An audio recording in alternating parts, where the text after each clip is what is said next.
I feel very happy to be up here with you nevertheless, and that way you speak more from the heart. I can only say that whoever's operating this teleprompter is in big trouble.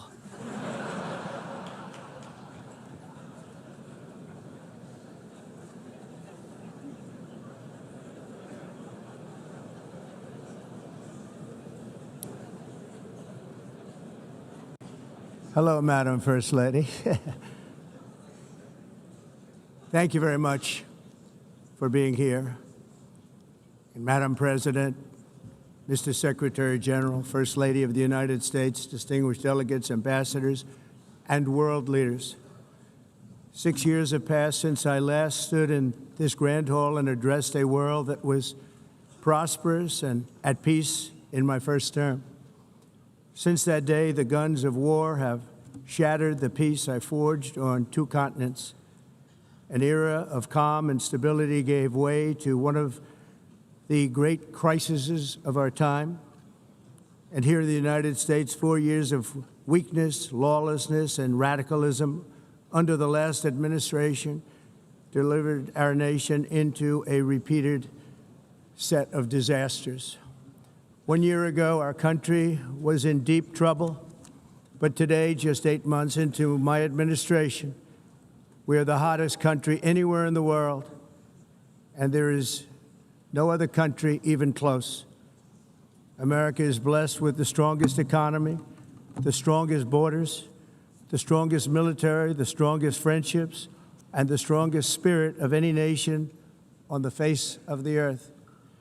This is indeed the golden age of America.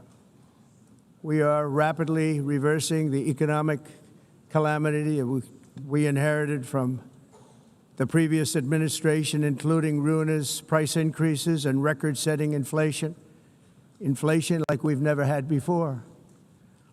Under my leadership, energy costs are down, gasoline prices are down, grocery prices are down, mortgage rates are down, and inflation has been defeated. The only thing that's up is the stock market, which just hit a record high. In fact, it hit a record high 48 times in the last short period of time. Growth is surging, manufacturing is booming. The stock market, as I said, is doing better than it's ever done. And all of you in this room benefit by that. Almost everybody. And importantly, workers' wages are rising at the fastest pace in more than 60 years. And that's what it's all about, isn't it? In 4 years of President Biden, we had less than $1 trillion of new investment into the United States.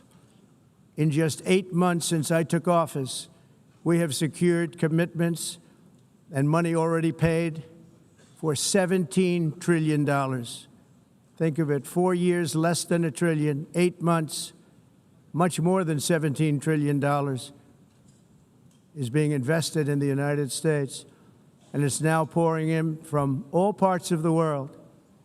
We've implemented the largest tax cuts in American history and the largest regulation cuts in American history, making this once and again the best country on earth to do business. And many of the people in this room are investing in America, and it's turned out to be an awfully good investment during this 8-month period. In my first term, I built the greatest economy in the history of the world. We had the best economy ever, history of the world. And I'm doing the same thing again, but this time it's actually much bigger and even better. The numbers far surpass my record-setting first term. On our southern border, we have successfully repelled a colossal invasion. And for the last 4 months, and that's 4 months in a row, the number of illegal aliens admitted and entering our country has been 0. Hard to believe, because if you look back just a year ago, it was millions and millions of people pouring in from all over the world, from prisons, from mental institutions, drug dealers. All over the world they came. They just poured into our country with the ridiculous open border policy of the Biden administration. Our message is very simple. If you come illegally into the United States, you're going to jail, or you're going back to where you came from, or perhaps even further than that. You know what that means. I want to thank the country of El Salvador for the successful and professional job they've done in receiving and jailing so many criminals that entered our country.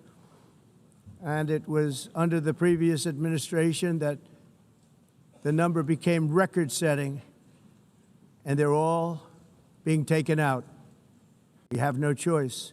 And other countries have no choice, because other countries are in the exact same situation with immigration. It's destroying your country, and you have to do something about it. On the world stage, America is respected again like it has never been respected before. You think about 2 years ago, 3 years ago, 4 years ago, or 1 year ago, we were a laughingstock all over the world. At the NATO summit in June, virtually all NATO members formally committed to increase defense spending at my request from 2% to 5% of GDP, making our alliance far stronger and more powerful than it was ever before.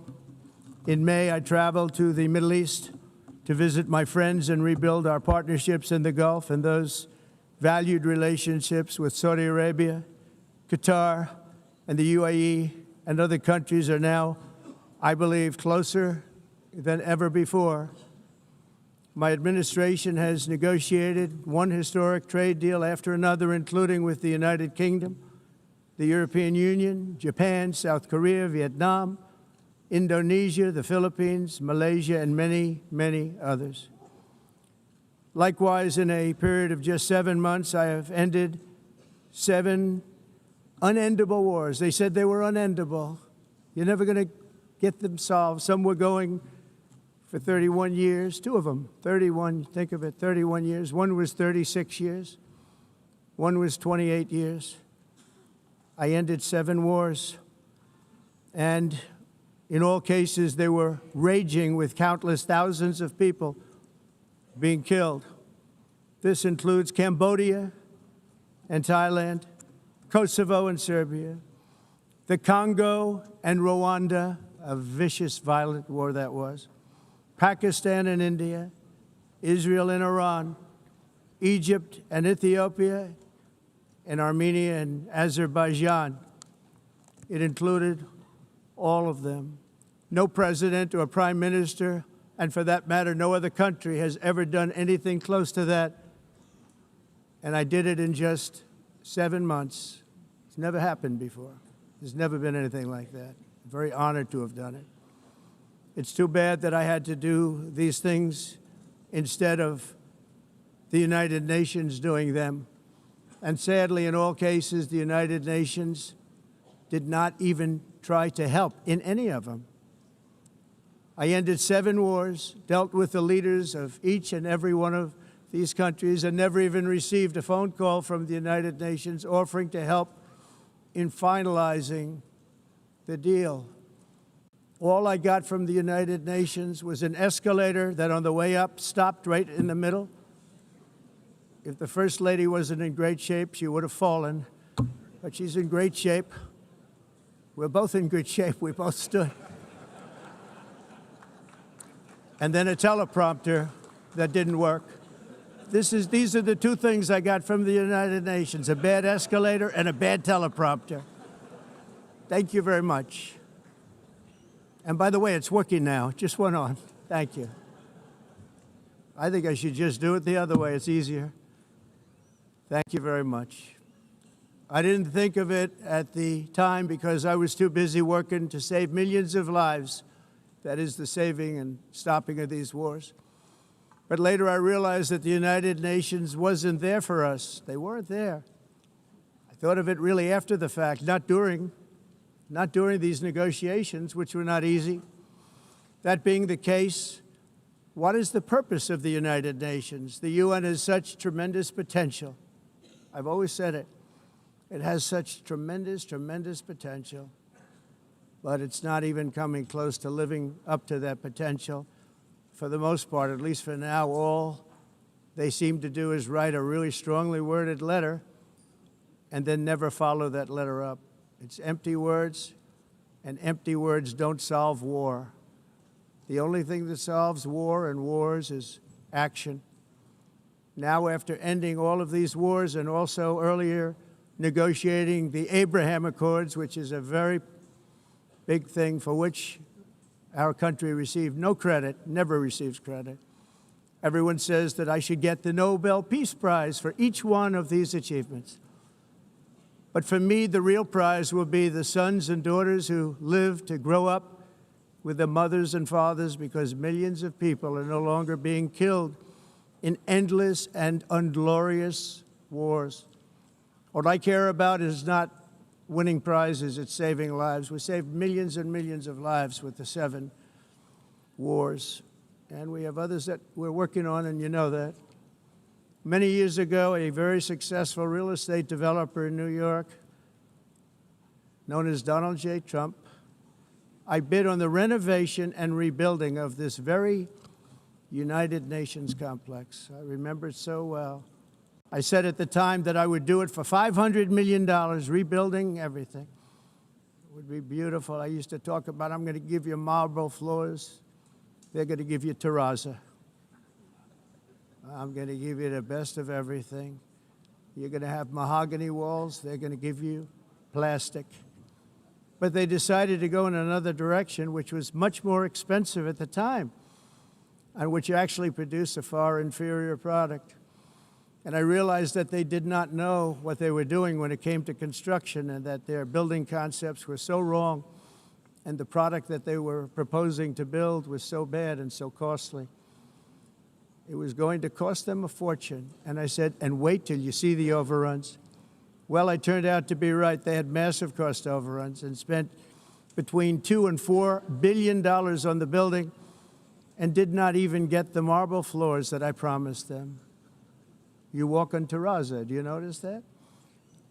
As far as I'm concerned, frankly, looking at the building and getting stuck on the escalator, they still haven't finished the job.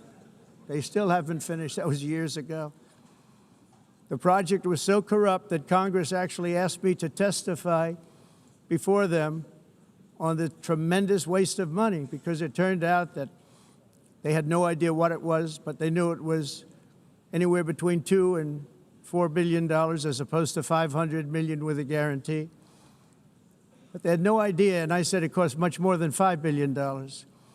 Unfortunately, many things in the United Nations are happening just like that, but on an even much bigger scale, much, much bigger.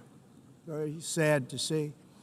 Whether the UN can manage to play a productive role, I've come here today to offer the hand of American leadership and friendship to any nation in this assembly that is willing to join us in forging a safer, more prosperous world. And it's a world that we'll be much happier with. A dramatically better future is within our reach. But to get there, we must reject the failed approaches of the past and work together to confront some of the greatest threats in history. There is no more serious danger to our planet today than the most powerful and destructive weapons ever devised by man, of which the United States, as you know, has many. Just as I did in my first term, I've made containing these threats a top priority, starting with the nation of Iran.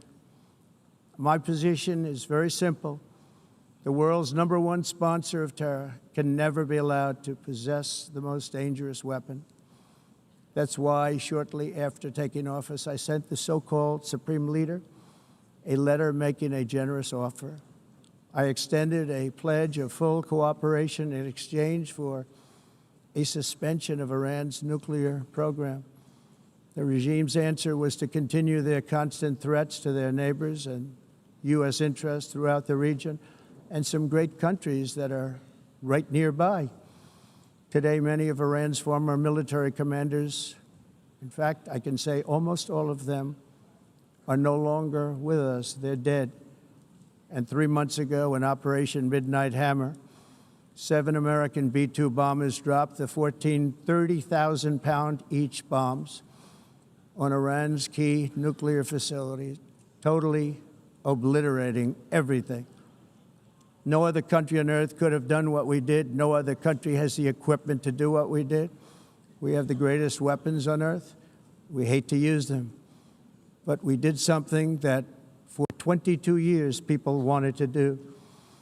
With Iran's nuclear enrichment capacity demolished, I immediately brokered an end to the 12-day war, as it's called, between Israel and Iran, with both sides agreeing to fight no longer. As everyone knows, I have also been deeply engaged in seeking a ceasefire in Gaza. Have to get that done. Have to get it done. Unfortunately, Hamas has repeatedly rejected reasonable offers to make peace. We can't forget October 7th, can we? Now, as if to encourage continued conflict, some of this body is seeking to unilaterally recognize a Palestinian state. The rewards would be too great for Hamas terrorists for their atrocities. This would be a reward for these horrible atrocities, including October 7th, even while they refuse to release the hostages or accept a ceasefire. Instead of giving to Hamas and giving so much, because they've taken so much, they have taken so much. This could have been solved so long ago. But instead of giving in to Hamas's ransom demands, those who want peace should be united with one message: release the hostages now. Just release the hostages now. Thank you.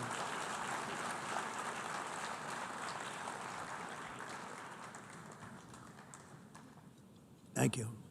As we have got to come together, and we will come together, going to get it done. We have to stop the war in Gaza immediately. We have to stop it. We have to get it done.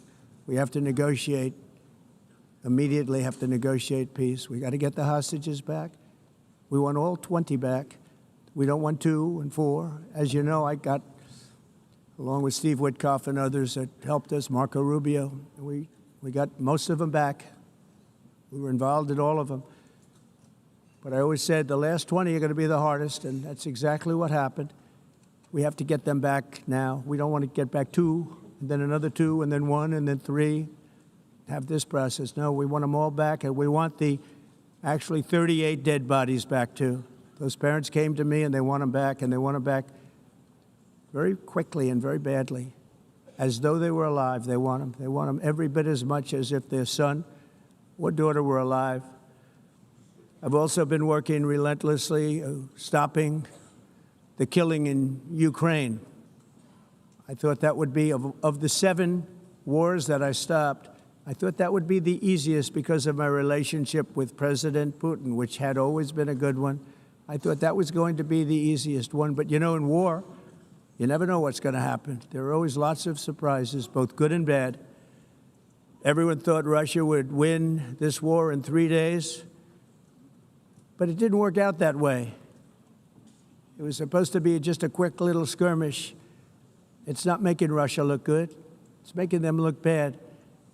No matter what happens from here on out, this was something that should have taken a matter of days, certainly less than a week, and they've been fighting for 3.5 years and killing anywhere from 5,000 to 7,000 young soldiers, mostly soldiers, on both sides, every single week, from 5,000 to 7,000 dead young people, and some in cities, much smaller numbers, where rockets are shot, where drones are dropped. This war would never have started if I were president. This was a war that should have never happened. It shows you what leadership is, what bad leadership can do to a country. Look what happened to the United States, and look where we are right now in just a short period of time. The only question now is how many more lives will be needlessly lost on both sides. China and India are the primary funders of the ongoing war by continuing to purchase Russian oil. But inexcusably, even NATO countries have not cut off much Russian energy and Russian energy products. which, as you know, I found out about 2 weeks ago, and I wasn't happy. Think of it. They're funding the war against themselves. Who the hell ever heard of that one?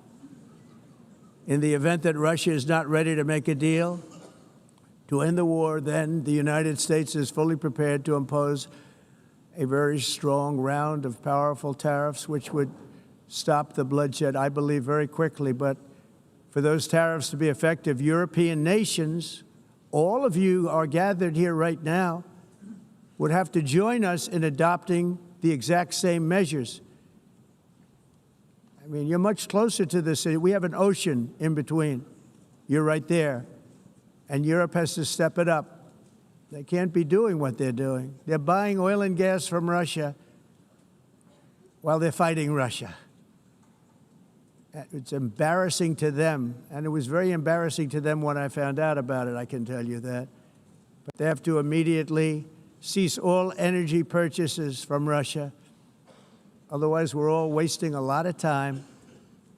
So I'm ready to discuss this. We're going to discuss it today with the European nations, all gathered here. I'm sure they're thrilled to hear me speak about it, but that's the way it is. I like to speak my mind and speak the truth. As we seek to reduce the threat of dangerous weapons today, I'm also calling on every nation to join us in ending the development of biological weapons once and for all. And biological is terrible, and nuclear is even beyond, and we include nuclear in that. We want to have a cessation of the development of nuclear weapons. We know, and I get to view it all the time. Sir, would you like to see? And I look at weapons that are so powerful that we just can't ever use them. If we ever use them, the world literally might come to an end. There would be no United Nations to be talking about. There would be no nothing. Just a few years ago, reckless experiments overseas gave us a devastating global pandemic. Yet despite that worldwide catastrophe, many countries are continuing extremely risky research into bioweapons and man-made pathogens. This is unbelievably dangerous.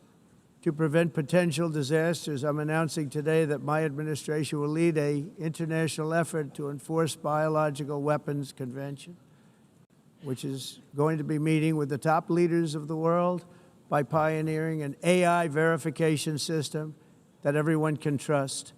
Hopefully, the UN can play a constructive role, and it will also be one of the early projects under AI. Let's see how good it is, because a lot of people are saying it could be one of the great things ever, but it also can be dangerous, but it can be put to tremendous use and tremendous good, and this would be an example of that. Not only is the UN not solving the problems it should, too often, it's actually creating new problems for us to solve. The best example is the #1 political issue of our time, the crisis of uncontrolled migration. It's uncontrolled. Your countries are being ruined. The United Nations is funding an assault on Western countries and their borders. In 2024, the UN budgeted $372 million in cash assistance to support an estimated 624,000 migrants journeying into the United States. Think of that. The UN is supporting people that are illegally coming into the United States, and then we have to get them out. The UN also provided food, shelter, transportation, and debit cards to illegal aliens. Can you believe that? On the way to infiltrate our southern border. Millions of people came through that southern border. Just a year ago, millions and millions of people were pouring in, 25 million altogether over the 4 years of the incompetent Biden administration. And now we have it stopped, totally stopped. In fact, they're not even coming anymore because they know they can't get through. But what took place is totally unacceptable. The UN is supposed to stop invasions, not create them and not finance them. In the United States, we reject the idea that mass numbers of people from foreign lands can be permitted to travel halfway around the world, trample our borders, violate our sovereignty, cause unmitigated crime, and deplete our social safety net. We have reasserted that America belongs to the American people, and I encourage all countries to take their own stand in defense of their citizens as well. You have to do that because I see it. I'm not mentioning names. I see it, and I could call every single one of them out. You're destroying your countries. They're being destroyed. Europe is in serious trouble. They've been invaded by a force of illegal aliens like nobody's ever seen before. Illegal aliens are pouring into Europe. Nobody is ever, and nobody's doing anything to change it, to get them out. It's not sustainable. And because they choose to be politically correct, they're doing just absolutely nothing about it. And I have to say, I look at London, where you have a terrible mayor, terrible, terrible mayor, and it's been so changed, so changed. Now they want to go to Sharia law, but you're in a different country. You can't do that. Both the immigration and their suicidal energy ideas will be the death of Western Europe if something is not done immediately. This cannot be sustained. What makes the world so beautiful is that each country is unique. But to stay this way, every sovereign nation must have the right to control their own borders. You have the right to control your borders, as we do now, and to limit the sheer numbers of migrants entering their countries and paid for by the people of that nation that were there and that built that particular nation at the time. They put their blood, sweat, tears, money into that country, and now they're being ruined. Proud nations must be allowed to protect their communities and prevent their societies from being overwhelmed by people they have never seen before, with different customs, religions, with different everything. Where migrants have violated laws, lodged false asylum claims, or claimed refugee status for illegitimate reasons, they should, in many cases, be immediately sent home. And while we will always have a big heart for places and people that are struggling and truly compassionate, answers will be given. We have to solve the problem, and we have to solve it in their countries, not create new problems in our countries. And we are very helpful to a lot of countries that are just not able to send their people anymore. They used to send them to us in caravans of 25,000, 30,000 people each. These massive caravans of people pouring into our country, totally unchecked and unvetted. But not anymore. According to the Council of Europe, in 2024, almost 50% of inmates in German prisons were foreign nationals or migrants. In Austria, the number was 53% of the people in prisons were from places that weren't from where they are now. In Greece, the number was 54%, and in Switzerland, beautiful Switzerland, 72% of the people in prisons are from outside of Switzerland. When your prisons are filled with so-called asylum seekers who repaid kindness, and that's what they did, they repaid kindness with crime, it's time to end the failed experiment of open borders. You have to end it now. See, I can tell you, I'm really good at this stuff. Your countries are going to hell. In America, we've taken bold action to swiftly shut down uncontrolled migration. Once we started detaining and deporting everyone who crossed the border and removing illegal aliens from the United States, they simply stopped coming. They're not coming anymore. We're getting a lot of credit, but they're not coming anymore. This was a humanitarian act for all involved, because on the trips up, thousands of people a week were dying. Women were being raped. Nobody's ever seen anything like it. Raped, horribly beaten, raped. On the trip up, the journey up, it was a long walk. It was a long, arduous journey, indeed. And it was also a historic victory against human trafficking throughout the region. What we did was a victory, and we saved so many lives of people that wouldn't make the journey. That journey was loaded up with death. Loaded up with death. Dead bodies all along the roads of jungles to get up. They go through jungles, they go through areas so hot you couldn't breathe. They were dying of suffocation, areas so hot that you couldn't breathe. Dead bodies all over. By them not coming, we're saving tremendous numbers of lives. My people have done a fantastic job in doing what they did, and the American public agrees with it. I mean, I was very proud to see this morning I have the highest poll numbers I've ever had. Part of it is because of what we've done on the border. I guess the other part is what we've done in the economy. Joe Biden's policies empowered murderous gangs, human smugglers, child traffickers, drug cartels, and prisoners from all over the world. The previous administration also lost nearly 300,000 children. Think of that. They lost more than 300,000 children, little children, who were trafficked into the United States on the Biden watch, many of whom have been raped, exploited, and abused, and sold.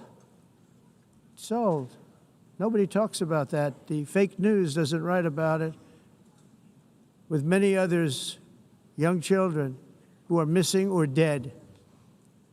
And we found a lot of these children, and we're sending them back, and we've been sending them back to their parents. They said, nobody knows who they are. They said, where do you come from? And they'll give us a country, and we'll find out, and we'll figure it out, and we'll bring them back to their homes.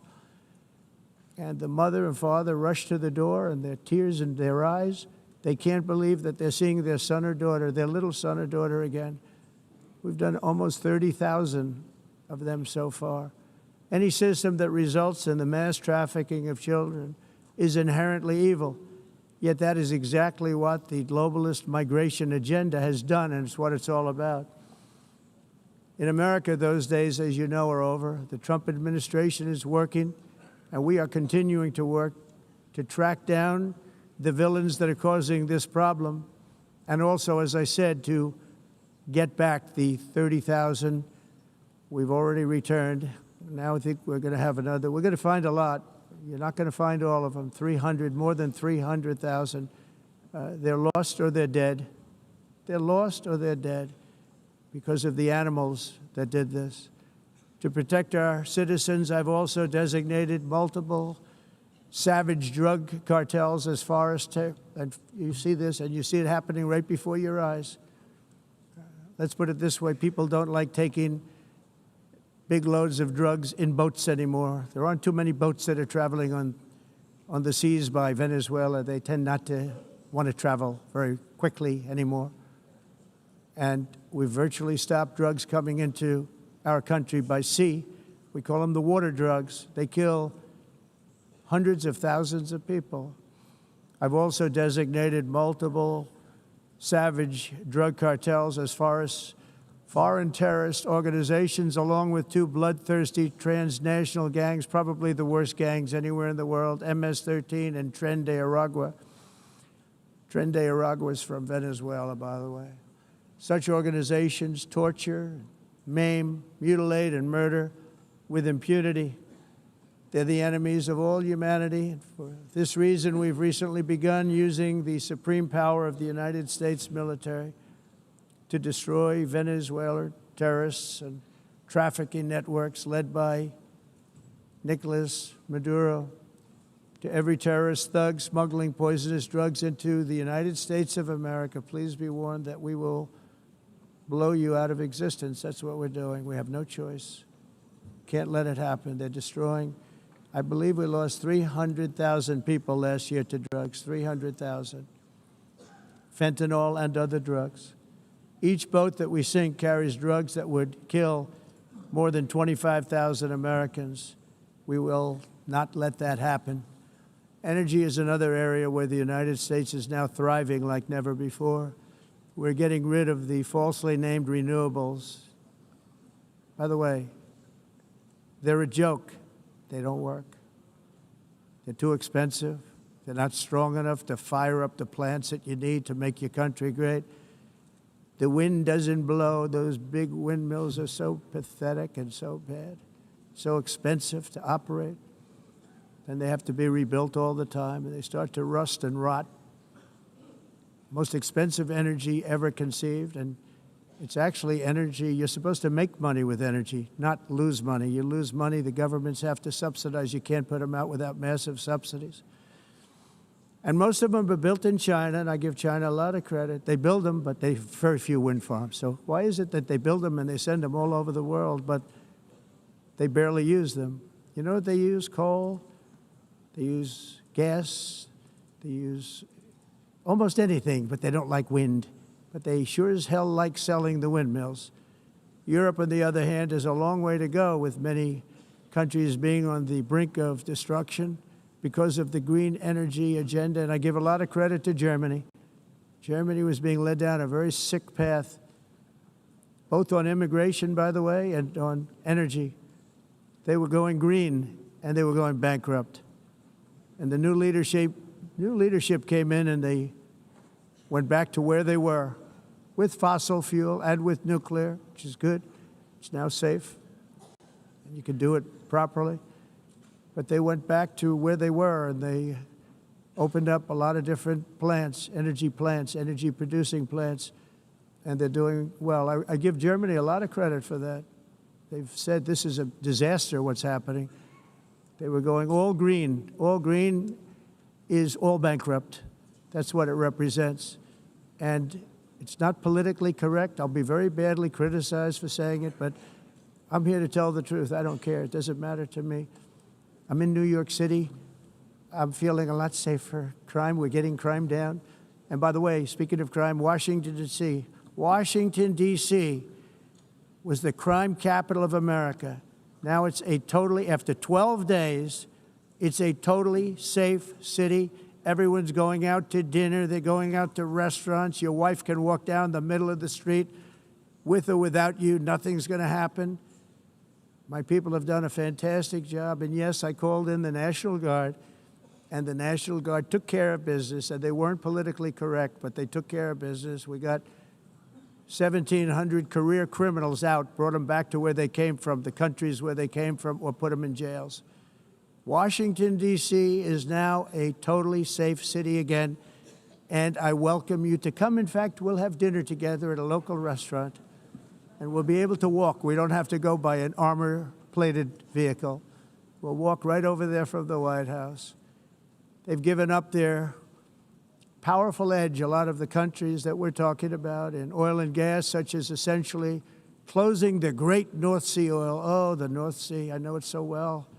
Aberdeen was the oil capital of Europe, and there's tremendous oil that hasn't been found in the North Sea, tremendous oil. And I was with the Prime Minister I respect and like a lot, and I said, you're sitting with the greatest asset. They essentially closed it by making it so highly taxed that no developer, no oil company can go there. They have tremendous oil left, and more importantly, they have tremendous oil that hasn't even been found yet. And what a tremendous asset for the United Kingdom. And I hope the Prime Minister is listening, because I told it to him 3 days in a row. That's all he heard. North Sea oil, North Sea, because I want to see them do well. I want to stop seeing them ruining that beautiful Scottish and English countryside with windmills and massive solar panels that go 7 miles by 7 miles, taking away farmland. But we're not letting this happen in America. In 1982, the executive director of the United Nations Environmental Program predicted that by the year 2000, climate change would cause a global catastrophe. He said that it will be irreversible, as any nuclear holocaust would be. This is what they said at the United Nations. What happened? Here we are. Another UN official stated in 1989 that within a decade, entire nations could be wiped off the map by global warming. Not happening. You know, it used to be global cooling. If you look back years ago in the 1920s and the 1930s, they said, global cooling will kill the world. We have to do something. Then they said global warming will kill the world, but then it started getting cooler, so now they could just call it climate change, because that way they can't miss. It's climate change, because if it goes higher or lower, whatever the hell happens, there's climate change. It's the greatest con job ever perpetrated on the world, in my opinion. Climate change, no matter what happens, you're involved in that. No more global warming, no more global cooling. All of these predictions made by the United Nations and many others, often for bad reasons, were wrong. They were made by stupid people that have cost their countries fortunes and given those same countries no chance for success. If you don't get away from this green scam, your country is going to fail. And I'm really good at predicting things, you know. They actually said during the campaign they had a hat, the best-selling hat. Trump was right about everything. And I don't say that in a braggadocious way, but it's true. I've been right about everything. And I'm telling you that if you don't get away from the green energy scam, your country is going to fail. And if you don't stop people that you've never seen before, that you have nothing in common with, your country is going to fail. I'm the President of the United States, but I worry about Europe. I love Europe. I love the people of Europe. And I hate to see it being devastated by energy and immigration. This double-tailed monster destroys everything in its wake, and they cannot let that happen any longer. You're doing it because you want to be nice. You want to be politically correct, and you're destroying your heritage. They must take control strongly and immediately of the unmitigated immigration disaster and the fake energy catastrophe before it's too late. The carbon footprint is a hoax made up by people with evil intentions, and they're heading down a path of total destruction. You know, the carbon footprint was a big, big thing a few years ago. I remember hearing about the carbon footprint, and then President Obama would get into Air Force One, a massive Boeing 747, and not a new one, an old one with old engines that spew everything into the atmosphere. He'd talk about the carbon footprint, we must do so. Then he'd get in and he'd fly from Washington to Hawaii to play a round of golf. And then he'd get back onto that big, beautiful plane and he'd fly back and he'd talk about, again, global warming and the carbon footprint. It's a con job. At extreme cost and expense, Europe reduced its own carbon footprint by 37%. Think of that. Congratulations, Europe. Great job. You cost yourself a lot of jobs, a lot of factories closed, but you reduced the carbon footprint by 37%. However, for all of that sacrifice and much more, it's been totally wiped out and then some by a global increase of 54%.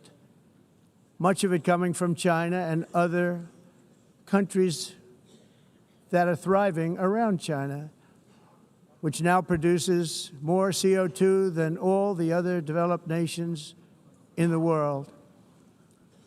So all of these countries are working so hard on the carbon footprint, which is nonsense, by the way. It's nonsense. You know, it's interesting. In the United States, we have still radicalized environmentalists, and they want the factories to stop. Everything should stop. No more cows. We don't want cows anymore. I guess they want to kill all the cows. They want to do things that are just unbelievable, and you have it too. But you know, we have a border, strong, and we have a shape, and that shape doesn't just go straight up. That shape is amorphous when it comes to the atmosphere.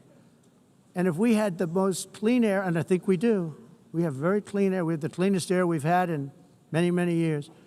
But the problem is that other countries, like China, which has air that's a little bit rough, it blows.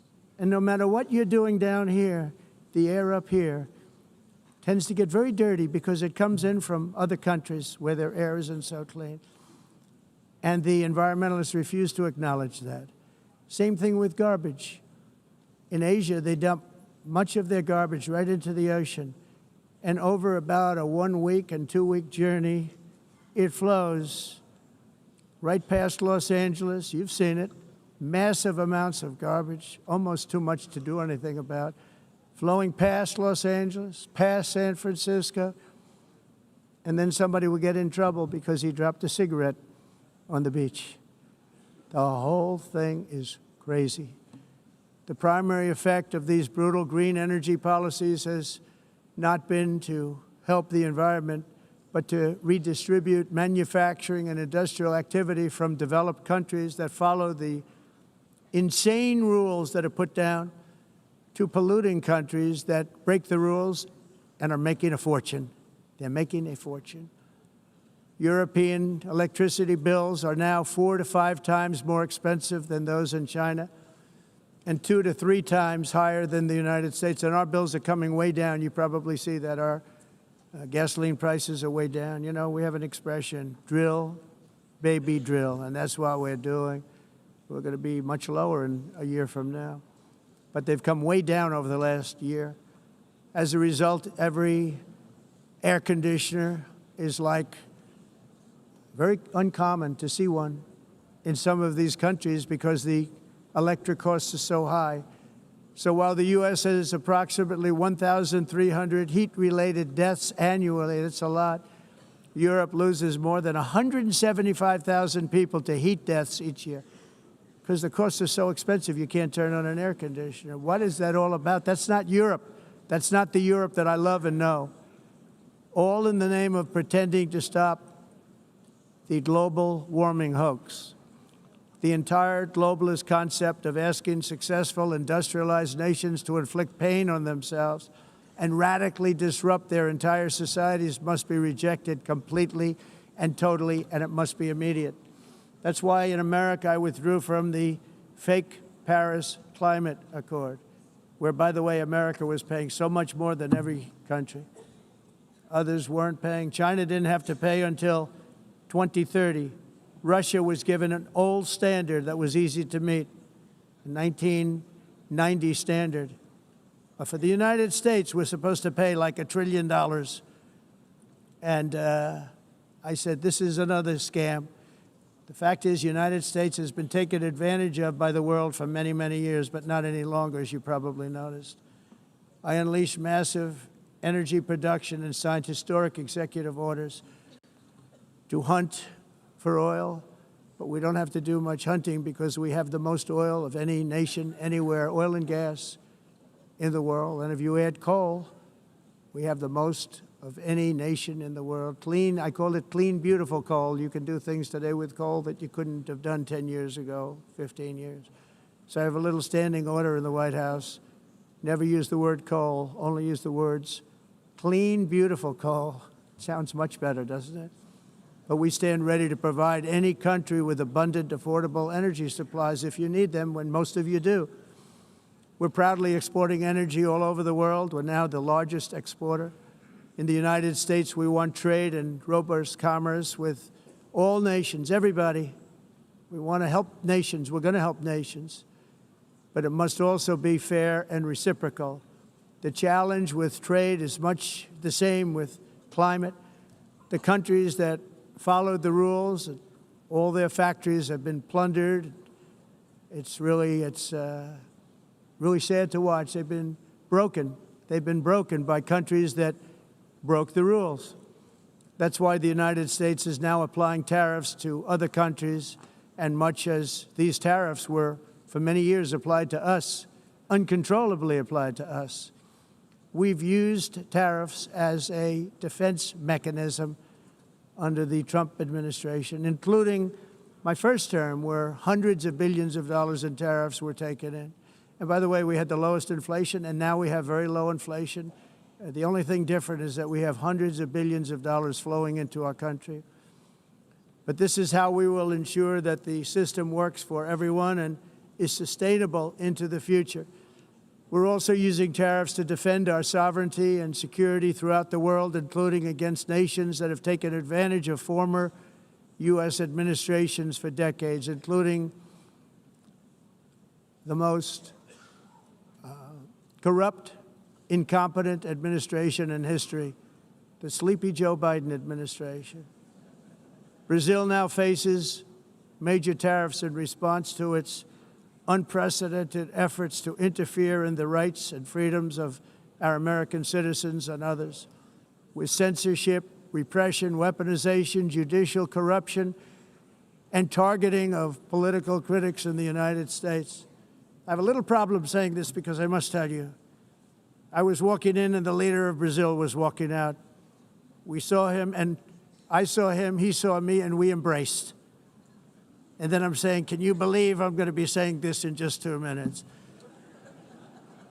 but we actually agreed that we would meet next week. We didn't have much time to talk, like about 20 seconds. They were in retrospect, I'm glad I waited because this thing didn't work out too well. But we did talk, we had a good talk, and we agreed to meet next week, if that's of interest. But he seemed like a very nice man, actually. He liked me, I liked him. But if you, and I only do business with people I like. When I don't like them, I don't like them. But we had, at least for about 39 seconds, we had excellent chemistry. It's a good sign. But also in the past, Brazil, can you believe this, unfairly tariffed our nation, but now because of our tariffs, we are hitting them back, and we're hitting them back very hard. As president, I will always defend our national sovereignty and the rights of American citizens. So I'm very sorry to say this, that Brazil is doing poorly and will continue to do poorly. They can only do well when they're working with us. Without us, they will fail, just as others have failed. It's true. Next year, the United States will celebrate the 250th anniversary of our glorious independence, a testament to enduring power and American freedom and spirit. We will also be proudly hosting the 2026 FIFA World Cup, and shortly thereafter, the 2028 Olympics, which is going to be very exciting. I hope you all come.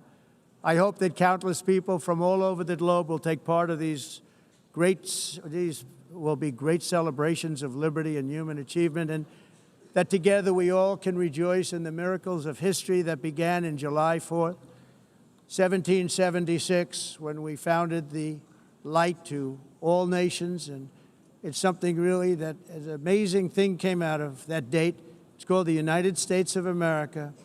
In honor of this momentous anniversary, I hope that all countries who find inspiration in our example will join us in renewing our commitment, values, and those values, really, that we hold so dear. Together, let us defend free speech and free expression. Let us protect religious liberty, including for the most persecuted religion on the planet today. It's called Christianity. And let us safeguard our sovereignty and cherish qualities that have made each of our nations so special, incredible, and extraordinary. In closing, I just want to repeat that immigration and the high cost of so-called green renewable energy is destroying a large part of the free world and a large part of our planet. Countries that cherish freedom are fading fast because of their policies on these two subjects. You need strong borders and traditional energy sources if you are going to be great again. Whether you have come from north or south, east or west, near or far, every leader in this beautiful hall today represents a rich culture, a noble history, and a proud heritage that makes each nation majestic and unique, unlike anything else in human history or any other place on the face of the earth. From London to Lima, from Rome to Athens, from Paris to Seoul, from Cairo to Tokyo and Amsterdam to right here in New York City, we stand on the shoulders of the leaders and legends, generals and giants, heroes and titans who won and built our beloved nations, all of our nations, with their own courage, strength, spirit, and skill. Our ancestors climbed mountains, conquered oceans, crossed deserts, and trekked over wide open plains. They charged into thunderous battles, plunged into grave dangers, and they were soldiers and farmers and workers and warriors and explorers and patriots. They built towns into cities, tribes into kingdoms, ideas into industries, and small islands into mighty empires. You're a part of all of that. They were champions for their people who never gave up and who never, ever gave in. Their values defined our national identities. Their visions forged our magnificent destiny. Everybody in this room is a part of it in your own way. Each of us inherits the deeds and the myths, the triumphs, the legacies of our own heroes and founders who so bravely showed us the way. Our ancestors gave everything for homelands that they defended with pride, with sweat, with blood, with life, and with death.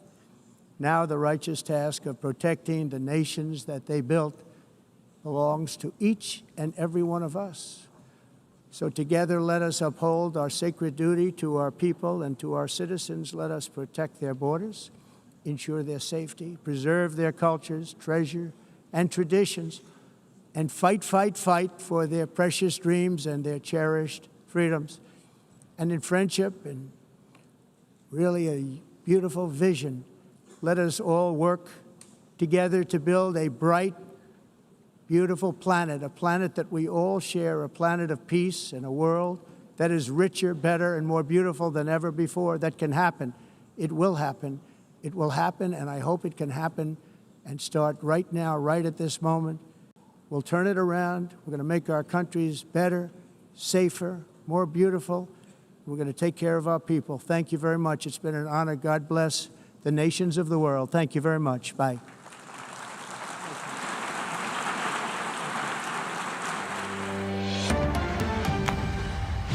All right, you have been watching President Donald Trump's live remarks before the United Nations General Assembly here in New York. He began what became an hour-long, almost essentially a campaign speech.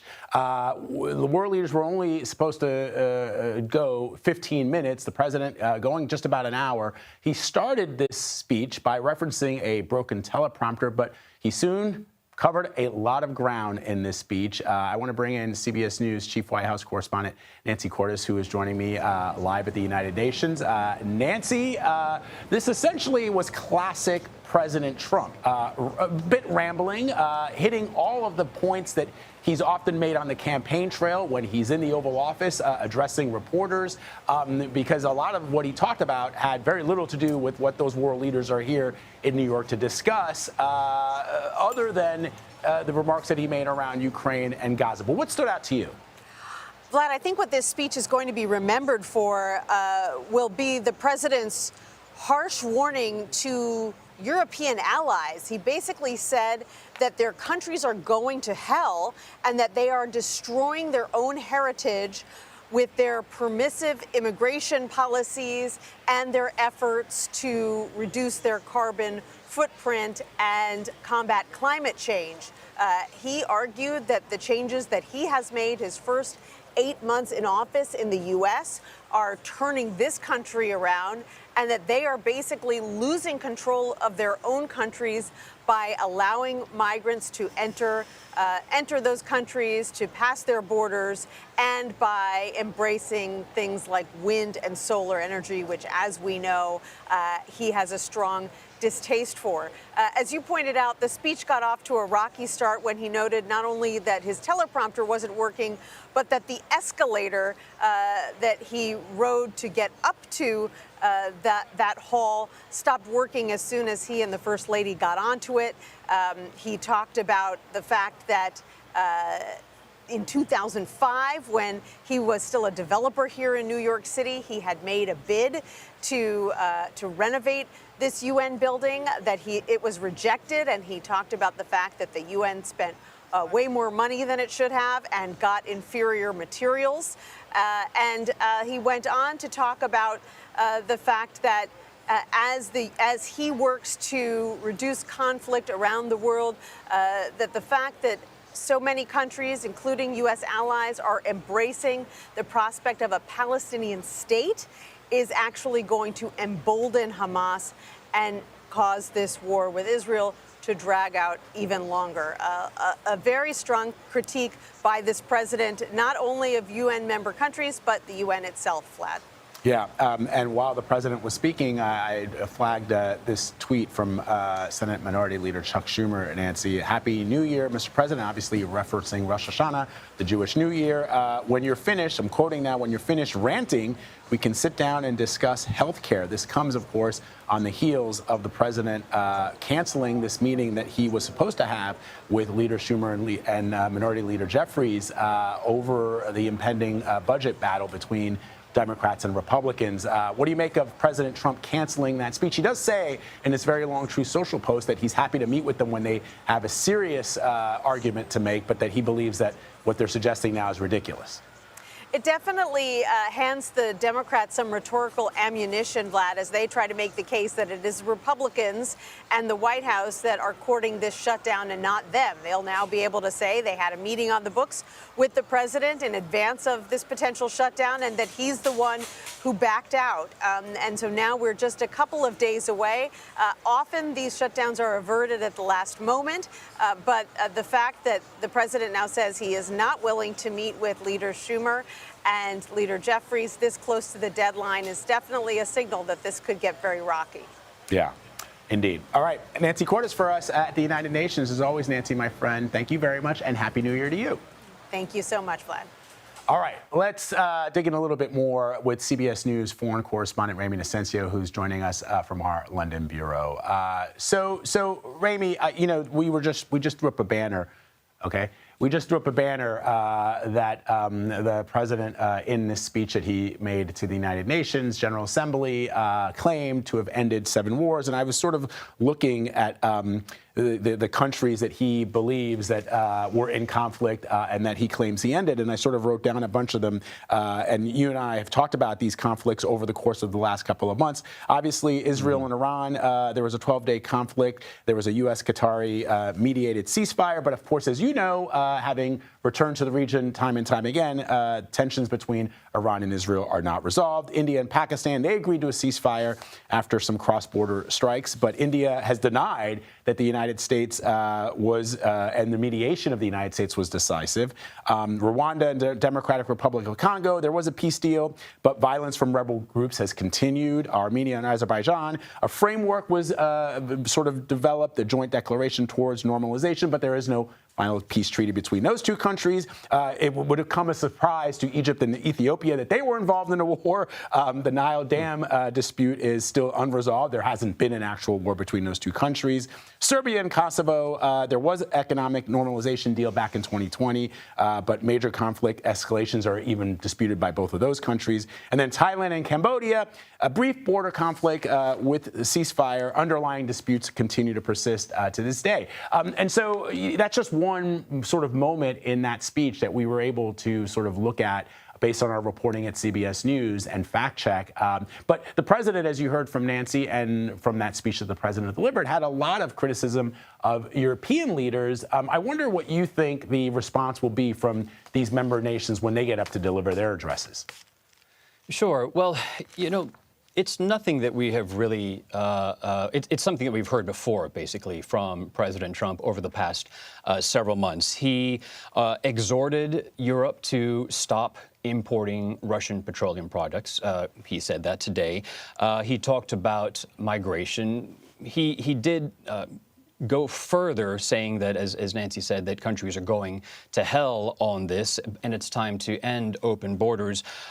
He touched on the recognition of a state of Palestine, 10 new Western countries, traditional allies, now recognizing the Palestinians having a state. But again, these are things that are not new. I think what has been the case is that where allies can, they have been trying to toe that line or to meet President Trump in his policy decisions. One note that I wrote here as we were listening to President Trump's lengthy speech, talking to other countries. I think this is the second third of his speech. Global unity, I feel, is what he was trying to exhort, but on President Trump's own terms, criticizing allies and alliances, but saying, listen, we got to do this. We got to do this on my terms. You listen to me. And then we can all, as he put it, bring the world towards some kind of order that he sees, that he, in fact, wants to shape. So that is how I see it in terms of the pressure that he is trying to build. I'll say that there were a couple of things that we didn't see in detail or even touching on. For example, we thought that we might hear more on a potential ceasefire plan for Israel and Gaza. We did not hear any details on that. We still might hear about it later today, but over the course of that hour, he did not touch on that, except just criticizing some Western governments. In addition, being an old China hand, I noted that he did not say anything about U.S.-China relations, about the TikTok deal, about his expected meeting with President Xi Jinping at the end of next month at an APEC summit in South Korea. But of course, U.S. and China, the two biggest economies in the world, I was surprised that he didn't say much of anything about that. But to your point also, talking about the wins, 7 wins, as he claims, over the past 7 months of his administration, of his return to the White House. A note there that looking ahead to the next month, that is when the next Nobel Peace Prize winner will be announced. All right. We'll be eagerly waiting that announcement. Ramy Inocencio, my friend, thank you very much. Appreciate you as always. Thank you, Ramy. All right, folks, that does it for me, but stay right where you are. Mugo Odiwe is live from San Francisco with more on the president's speech at the United Nations and all the news breaking from coast to coast. Mugo. All right, Vlad, thank you so much. And in New York City this hour, as you just heard, President Donald Trump is on the world stage at the United Nations General Assembly, and he is meeting face-to-face with top leaders as nearly 140 heads of state look to hash out some of the biggest conflicts around the world. As we told you, Trump just wrapped up an in-person address on stage. It's his first at the Assembly since 2019. Now, one of the focuses of his speech, the war in Gaza between Israel and Hamas, and a two-state solution. Listen to the president's message to these countries who made the move this week to formally recognize a Palestinian state. I have also been deeply engaged in seeking a ceasefire in Gaza. Have to get that done. Have to get it done. Unfortunately, Hamas has repeatedly rejected reasonable offers to make peace. We can't forget October 7th, can we? Now, as if to encourage continued conflict, some of this body is seeking to unilaterally recognize a Palestinian state. The rewards would be too great for Hamas terrorists for their atrocities. This would be a reward for these horrible atrocities, including October 7th, even while they refuse to release the hostages or accept a ceasefire. Instead of giving to Hamas and giving so much, because they've taken so much, they have taken so much. This could have been solved so long ago. But instead of giving in to Hamas's ransom demands, those who want peace should be united with one message: release the hostages now. Just release the hostages now. Thank you. And now let's bring in CBS News Middle East reporter Courtney Keeley. Courtney, thank you for joining us. What stood out to you when it comes to what the president had to say today? Well, just those words the president said, that was the one moment when he received applause from the UN General Assembly. Release the hostages now, saying that on the Jewish New Year of Rosh Hashanah. Now, he did lay the blame at Hamas. He did lay the blame at Hamas on October 7th, and he called for an immediate ceasefire, but he didn't offer any details whether there could be any revision or revival of what the negotiations have been since Prime Minister Netanyahu stopped them in March. He went from Hamas and Gaza to Ukraine and Russia, saying he was surprised because President Putin could have solved that in 3.5 days, and it's now 3.5 years. He said a really interesting quote. You know, in war, you never know what will happen, because he has made this the peace presidency, the negotiations presidency. He mentioned Iran and stopping the threat of nuclear war by the so-called 12-day war and the U.S. hitting the nuclear facilities there. But as he's mentioned all these countries and he's mentioned all this international strife, he also mentioned without comment that you never know with war, and that is true. And he has been having a very hard time negotiating any kind of peace deals in these two major conflicts. And he's also kind of acknowledged that. I mean, the speech was bookended by a lot of domestic agendas, and the end, his rejection of climate change, and also the theme pulling through was American illegal immigration, not really a global scale, but a domestic American issue. But this heart of the matter was right in the middle, mentioning the Middle East, mentioning the Russia-Ukraine war, and mentioning the other wars that he said he has fixed, which are not necessarily true. And he did say, though, he doesn't want the Peace Prize. He has said that before, that he wants it. He just wants peace. All right, Courtney Keeley, thank you so much for your analysis. Appreciate it. Now, Trump also hinted at possible new tariffs on Russia if no deal is made to end the war in Ukraine. Listen. In the event that Russia is not ready to make a deal to end the war, then the United States is fully prepared to impose a very strong round of powerful tariffs, which would stop the bloodshed, I believe, very quickly. But for those tariffs to be effective, European nations, all of you are gathered here right now, would have to join us in adopting the exact same measures. I mean, you're much closer to this. We have an ocean in between. You're right there. And Europe has to step it up. They can't be doing what they're doing. They're buying oil and gas from Russia while they're fighting Russia. It's embarrassing to them. On that note, let's bring in CBS News senior foreign correspondent Elizabeth Palmer. Elizabeth, thank you for your time today. What is your takeaway when it comes to the president's remarks on the war in Ukraine? Well, as some of the previous correspondents have pointed out, that speech was very short on detail. And certainly when it comes to Russia and Ukraine, there are already powerful tariffs against Russia. President Trump made it sound as if they could be ramped up and that the Europeans could ramp them up. But the devil will be in the details. And certainly President Zelensky, who was no doubt glued to the TV for that speech, will have wanted to hear more detail about what President Trump can do to put pressure on Russia. I expect that the Ukrainians will be very disappointed and the Russians will be not very worried. And we heard President Trump asking Europe to step it up there and wondering why they're still buying oil from Russia. Where does he see European nations lacking when it comes to that war in Ukraine?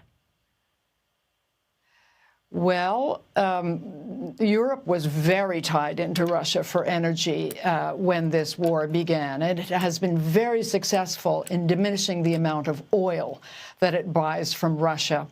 And also gas, but it is true that in particularly Hungary and Slovakia still buy a lot of gas from Russia, $20 billion worth. And I think, in fact, that last year, the amount of money that went for that gas to Russia in payment was more than the amount of money the EU gave to Ukraine. So President Trump is quite right in pointing out that it's absurd. It's not so easy to get energy to those countries that doesn't come from Russia. They are physically close to Russia, and the energy infrastructure is built so that that's the easiest way to get it.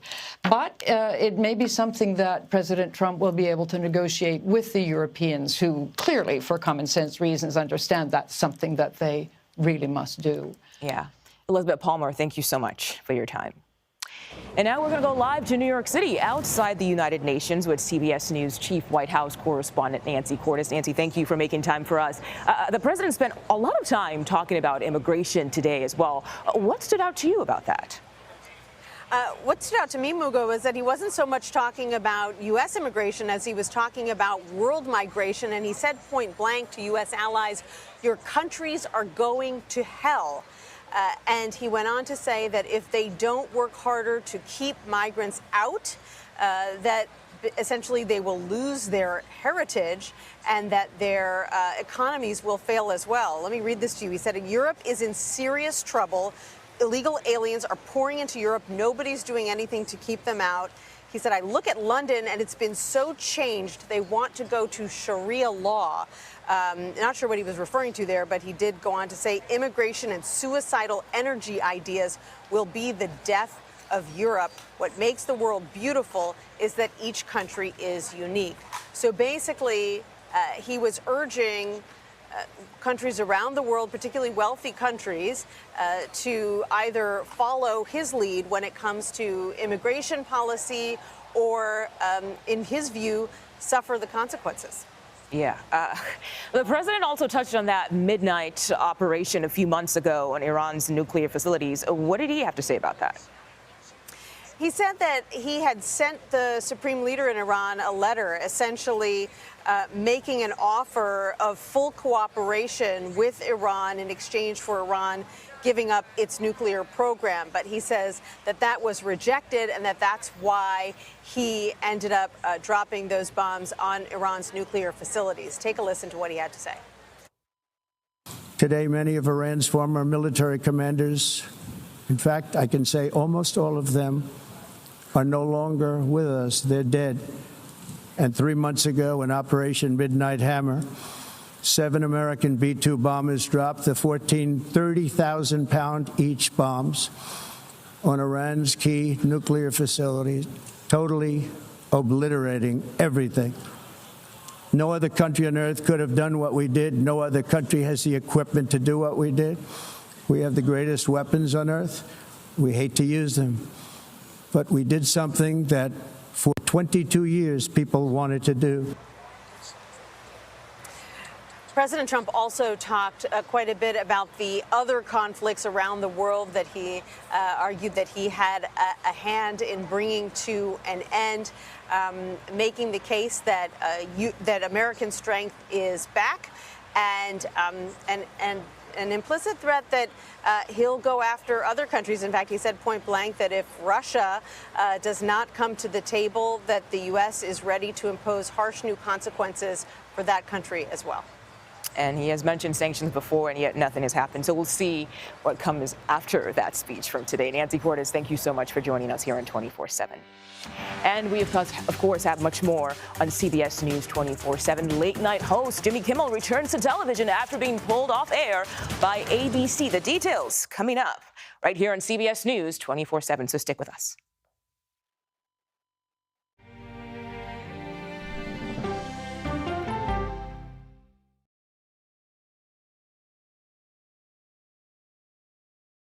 What happens when reporters take you inside the story? I've been asking for over a year and a half for access into this place, and this is the first time we're getting it. You get the all-new CBS Evening News every weeknight. This is CBS.